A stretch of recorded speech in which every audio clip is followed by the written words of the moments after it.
plenty of news, plenty of stories in the next hours and days. So stay tuned here on the channel, send in your questions, subscribe to the channel because it's going to be crazy busy in the next hours and days. Now we have to start, guys, by answering some of your questions, updating you on some of the big stories, some exclusive updates for you. So we are ready to answer to absolutely everything.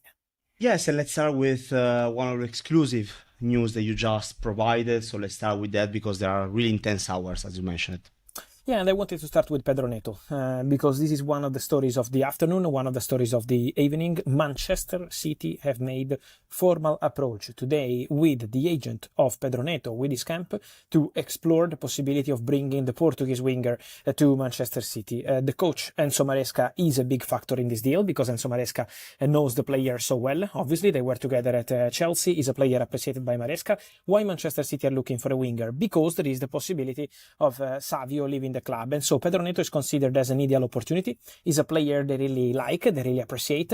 This also depends on Chelsea evaluation. Pedronetto is not in the list of exits at Chelsea, so he's a player who is still part of the project with Xabi Alonso. So it depends. If Chelsea receive a good, important proposal, this story could develop. Otherwise, he's not a player who has to leave the club. But for sure, the situation of Pedronetto is something that is underway right now. Contacts ongoing with the agent. A player could be eventually open to the move, and again, now it comes down to the negotiation financially in terms of value of the player. So keep an eye on Pedronetto. Is this part of the wingers domino that is happening around Europe? I would say yes, because Pedronetto is on Manchester City list, but is also one of the names discussed internally at Tottenham over the recent weeks as a backup option. The priority, the number 1, 2 and 3 target remains Savinho. And I think at the end of the summer transfer window, Savinho has very good chances to join Tottenham. So I don't expect any surprises here. Eventually, if the deal is not happening for Savinho, he could become Pedronetto an option for Tottenham Hotspur. So that could be an interesting situation to follow. And then don't forget that Tottenham also have on the other side, because they want to sign 2 wingers, another top target, which is Cody Gakpo. For Cody Gakpo, Tottenham are in conversations. Tottenham already explored this move. It's not easy at all because Liverpool want to count on Gakpo, because Liverpool consider Gakpo a really important player. So I don't think this one is going to be easy, but Tottenham have still made contact with people close to the player to get information on the cost of the deal and the possibilities to bring into Roberto De Zerbi. So for sure, this could be a very interesting domino of wingers around Europe.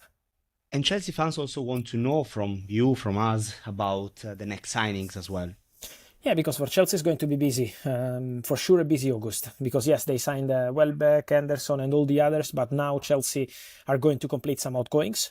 So Trevoh Chalobah is going to Como for 30 million euros plus 6 in a don't sell on clause. Badia Ashir is leaving. I think also Tosin Adarabioyo is leaving. For Chelsea, I would keep close eye in the next minutes, I would say, on Pep Chavarria.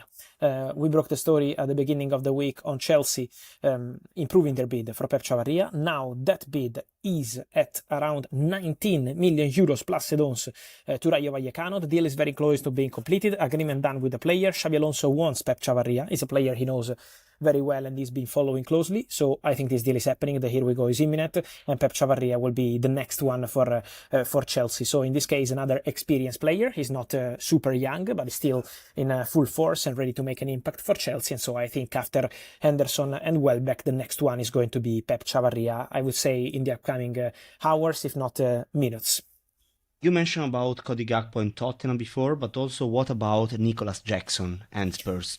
Many rumors on this one. I expect Tottenham to explore the possibility for a striker in the summer transfer window because they had few ideas, including also Omar Marmoush, so some names mentioned internally. But at the moment, for Nico Jackson, despite the news over the last 24 hours about Tottenham attacking and trying to get a deal done for Nico Jackson, my understanding is that there is still nothing close or imminent about Jackson to Tottenham. It's not a priority, it's not something close, it's not something advanced at this stage. It's just one of the names discussed internally and that's it, nothing else. On Nico Jackson, don't forget the interest from Aston Villa, because Aston Villa consider Nico Jackson as one of the priority targets they have.